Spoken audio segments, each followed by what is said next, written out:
Hello friends, good morning. কেমন আছো তোমরা সবাই? আশা করছি তোমরা সবাই অনেক ভালো আছো, আর আমিও ভালো আছি। অনুরাধা ব্লগে তোমাদের স্বাগত।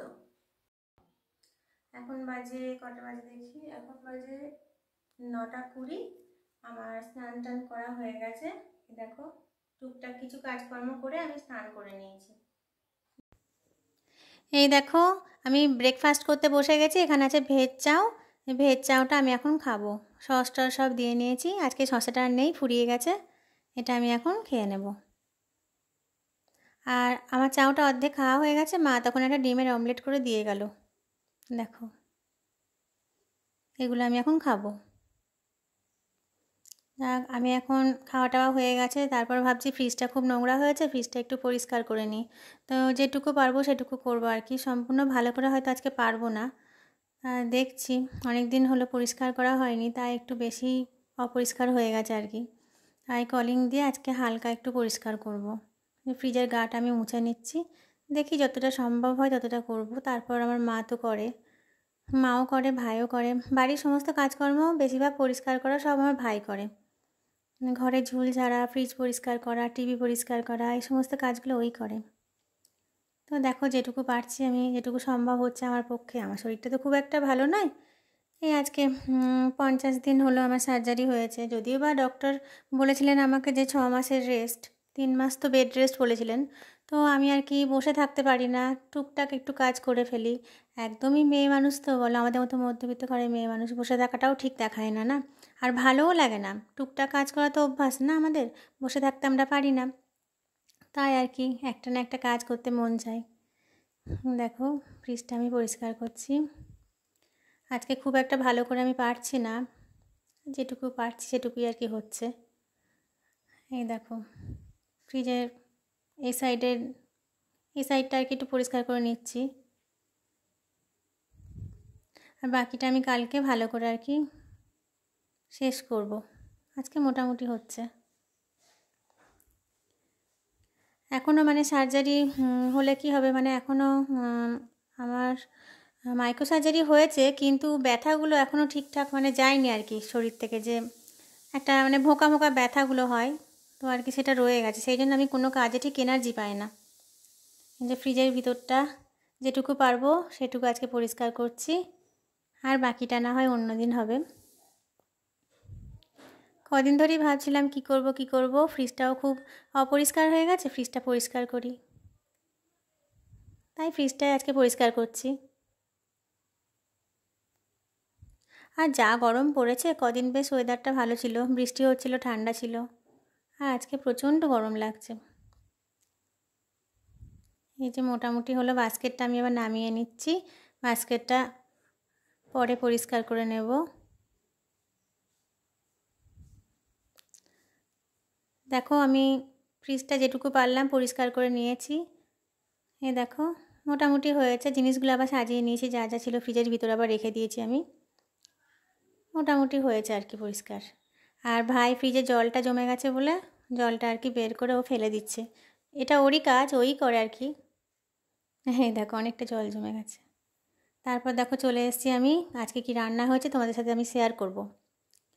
দুপুরে রান্না হয়েছে উচ্ছে আলু চচ্চড়ি, মুগের ডাল, পাবদা মাছের তেল ঝোল, এটা হলো ডিমের অমলেট, এটা আলু পেঁয়াজ দিয়ে চিংড়ি মাছ, ডিম সিদ্ধ, আর এদিকে হলো বড়ার টক তেঁতুল দিয়ে। এটা আজকে লাঞ্চ মেনু। এই দেখো, আমি রেডি হয়ে গেছি। চুড়িদারটা পরে নিয়েছি, একটু মার্কেটে বেরোবো বলে। চুল টুল আঁচড়ানো হয়ে গেছে। বেরোবো বলে 30 মিনিট ওয়েট করলাম, এমন ঝড় উঠে গেল। দেখো, আকাশ একদম কালো মেঘে ভর্তি, আর এক পশলা অল্প অল্প বৃষ্টিও পড়ছে, বিদ্যুৎ চমকাচ্ছে। তো এত ঝড় উঠলো, 30 মিনিট আমি ওয়েট করলাম। ওয়েট করে করে দেখছি না, আজকে আর যাওয়াই হলো না। আজকে মানে কোনো কাজই হলো না। কি আর করব, কি করা যায়। তাই বাড়ির ভিতর ঢুকেই পড়লাম। অনেকক্ষণ দাঁড়িয়ে থাকার পর ভিতর দিকে চলে এলাম। তারপর ভাবছি কি করব। আমাদের এখানে তো খুব লোডশেডিং হয়। তাই সন্ধেবেলায় ভাই বলল যে দিদি তাহলে একটু আলুর পকোড়া বানা, আলুর পকোড়া মুড়ি মেখে খাবো। এই দেখো, তাই আমি আলুগুলো কাটছি আর কি। বটি নিয়ে নিয়েছি। আর আমাদের এখানে একবার লোডশেডিং হলে সহজে আসতেই চায় না। যদি ভাগ্য ভালো হতো আসলো, না হলে সারা রাতের মতো গল্প শেষ। আসলে গ্রাম তো, এদিকটা এখনও ঠিকঠাক আর কি মানে কারেন্টের ব্যবস্থাও ঠিকঠাক নেই। তো যাই হোক, কী করা যাবে। আমি আলুগুলো কেটে নিচ্ছি, দেখি। চার্জারে আলোয় তো আর ভালো দেখা যায় না, যা হচ্ছে মোটামুটি আর কি কাটাকুটি। যদিও বা অনেক দিন পর আমি এই বটিতে বসলাম, প্রায় 2 মাস পর আমি বটিতে আজকে বসলাম আলু কাটতে। যেটুকু পারছি ঝিরিঝিরি করে, খুব একটা ভালো হচ্ছে না, মোটামুটি হচ্ছে কাটাগুলো। দেখো আমি আলুটা কেটে নিই।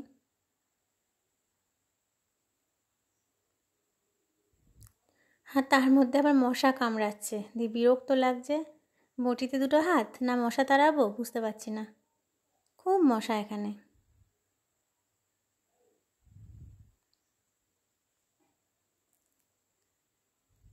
আলুটা আমার কাটা হয়ে গেছে। এবার ভালো করে আলুটা আমি জল থেকে ধুয়ে তুলে নিচ্ছি আর একটা প্লেটের উপর ভালো করে ছেঁকে তুলে নিচ্ছি, কারণ জল থাকলে পকোড়া খুব একটা ভালো হবে না। আর তেলের মধ্যে দিলে হয়তো ফুটবে, গায়ে হাতে মুখে ছিটকে আসবে। আলুগুলো আমার একটা প্লেটের মধ্যে তোলা হয়ে গেছে। প্লেট থেকে একটা বাটির মধ্যে নিলাম, তাহলে বেসনটা ফেটাতে আর কি সুবিধা হবে। এখানে নিয়েছি হলুদ গুঁড়ো, নুন, খাবার সোডা আর কাঁচা লঙ্কা কুচো, কালো জিরে, এগুলো আমি একসঙ্গে সব দিয়ে দিলাম এর মধ্যে। এবার আমি দিয়ে দেব বেসন। বেসনটা আমি এখানে দিয়ে দিচ্ছি। এখানে আমি বেশি পকোড়া বানাবো না, কেন এত পকোড়া বানিয়ে কেউ খায় না শেষে। আর দিয়ে দেবো পরিমাণ মতো জল, মানে আমি খুব অল্প জল ইউজ করেছি।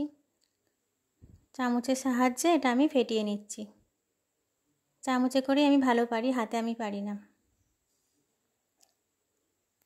চামচের সাহায্যে এটা আমি ফেটিয়ে নিচ্ছি। ফেটানো হয়ে গেছে। এবার গ্যাসটা আমি অন করে দিয়েছি। এই দেখো মিশ্রণটা। এবার দিয়ে দেবো সোয়াবিন অয়েল। আমি ডক্টর চয়েস সোয়াবিন অয়েলটা খুব পছন্দ করি। তেল গরম হয়ে গেছে। এবার এর মধ্যে আমি পকোড়াগুলো ছেড়ে দিচ্ছি। যে কটা ধরবে আমি সে কটার মতো দেবো, বাকিটা আবার পরে ভাজবো।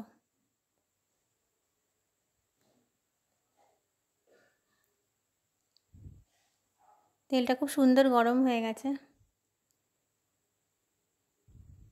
এই দেখো পকোড়াগুলো আমার সব ভাজা হয়ে গেছে, আমি প্লেটে তুলে নিয়েছি।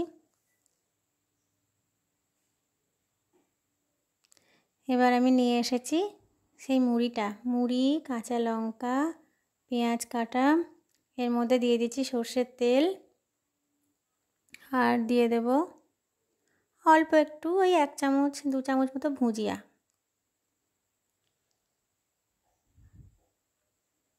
ভুজিয়া দিয়ে নিলাম। এবার দিয়ে দেবো অল্প একটু চানাচুর।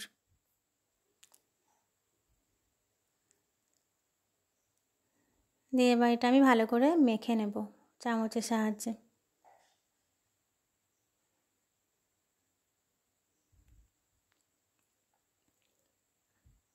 এই দেখো পকোড়াগুলো আমি দিয়ে দিচ্ছি মুড়ির উপরে।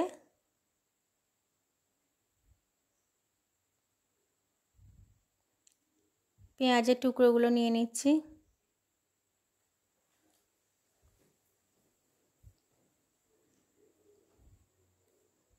ঝড় বৃষ্টির দিনে খুব ভালোই লাগে, তাই না? ভালো করে মুড়ি মেখে চপ হোক, চপ, ফুলুরি, যে যেরকম পছন্দ করে আর কি, পকোড়া, ভেজ পকোড়াটা বেশি পছন্দ করি। তো দেখো ঝড় বৃষ্টির দিনে সবাই মিলে বসে খেতে বেশ মজাই লাগে, আনন্দই লাগে। তা দেখো মুড়িটা যখন নিয়েছি আমরা খাবো বলে, তখন দেখছি আবার কারেন্ট চলে এসেছে। তার আগে লোডশেডিং ছিল, তো কারেন্ট এসে গেছে, ভালোই হয়েছে। ফ্যানের হাওয়াটা গায়ে লাগছে। আমরা হলো মধ্যবিত্ত ঘরের, আর গ্রামের মেয়ে, গ্রামের বউ, তাই আমাদের কাছে এই মুড়ি মাখাটা আর কি মানে খুবই মানে প্রিয় একটা খাবার। মুড়ির সঙ্গে সব রকম চানাচুর টানাচুর দিয়ে, তেল, কাঁচা লঙ্কা, পেঁয়াজ সব দিয়ে মেখে চপ টপ দিয়ে বা পকোড়া, যে কোনো ভেজ পকোড়া দিয়ে খেতে আর কি খুব স্বাদ, মানে এত সুন্দর লাগে খেতে যে কী বলবো। আমার কাছে তো অপূর্ব লাগে, খুব ভালো লাগে, অন্য খাবারের থেকে বেশি ভালো লাগে এটা। তারপর তার সঙ্গে একটা কাঁচা লঙ্কা, 1 কামড় করে কাঁচা লঙ্কা, অল্প একটু কামড়, অপূর্ব অপূর্ব, ফাটাফাটি লাগে খেতে। তোমাদের কার কার এরকম খেতে ভালো লাগে আমাকে কমেন্টে জানিও। এই যে মা খাচ্ছে, ভাই নিয়েছে, আমি খাচ্ছি। আমার হাজব্যান্ড এখন বাড়িতে নেই, ও খুব একটা মুড়ি খাওয়া পছন্দ করে না। যাই হোক, তো বন্ধুরা এখন বাজে রাত্রি 11টা। আমাদের ডিনার কমপ্লিট হয়ে গেছে, আর বাকি যা টুকটাক কাজ ছিল সেগুলোও হয়ে গেছে। তো এখন আর কি আমরা বিছানা করবো, মানে শুতে যাবো আর কি। তো যাওয়ার আগে তোমাদের একটা কথাই বলবো, ভিডিওটা আমি আজকে এখানেই শেষ করছি। আর যদি আমার ভিডিওটা তোমাদের ভালো লেগে থাকে তো ভিডিওটা একটা লাইক দেবে, আর 5জন বন্ধুর সাথে শেয়ার করবে। আর আমার ভিডিওটা কেমন লাগলো সেইটা জানাতে আমাকে কমেন্ট করবে। আর যারা নতুন আছে আমার ভিডিওতে তারা আমার চ্যানেলটা সাবস্ক্রাইব করবে। Good night.